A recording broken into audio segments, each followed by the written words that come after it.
So a Philadelphia police officer was shot in another example of random gun violence on the streets of America.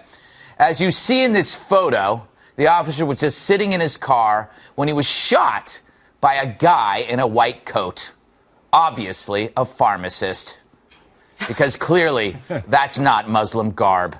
And the gun, of course, made him do it. Still, the police jumped to conclusions saying the ambush appears to be ISIS-inspired because, you know, the perp said it was ISIS-inspired.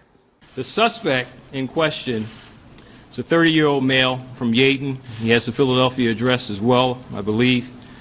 Has confessed to committing this cowardly act in the name of Islam. According to him, he believed that the police defend laws that are contrary to the teachings of the Quran. So he was dressed like a Muslim, pledged his allegiance to ISIS, and spent time in the Middle East. Clearly, the NRA is to blame. Or climate change, because according to Philly's odd new mayor, it has nothing to do with you-know-what. In no way, shape, or form does anyone in this room believe that Islam or the teaching of Islam has anything to do with what you've seen on that screen. That is abhorrent. It's terrible, and it does not represent the religion in any way, shape, or form or any of its teachings. I repeat, the attack has nothing to do with Islam, and cirrhosis has nothing to do with bourbon. Let's watch the mayor again and see the poor chief behind him.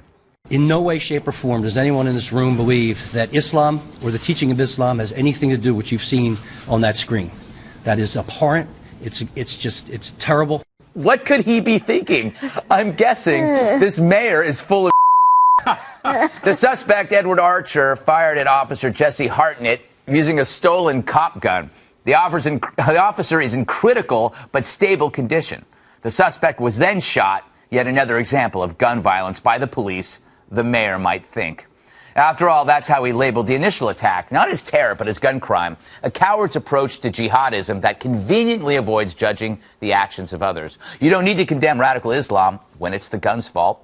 It's the latest incarnation of Islamophobia-phobia, denying facts for fear of appearing bigoted.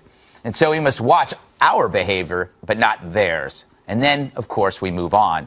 Remember San Bernardino? It's the forgotten terror attack that led to a presidential seminar on gun control, which seems to me like the wrong approach. As we've hardened large targets, the only soft targets left are us. So how do we defend ourselves? I say give peace a chance by learning to use one.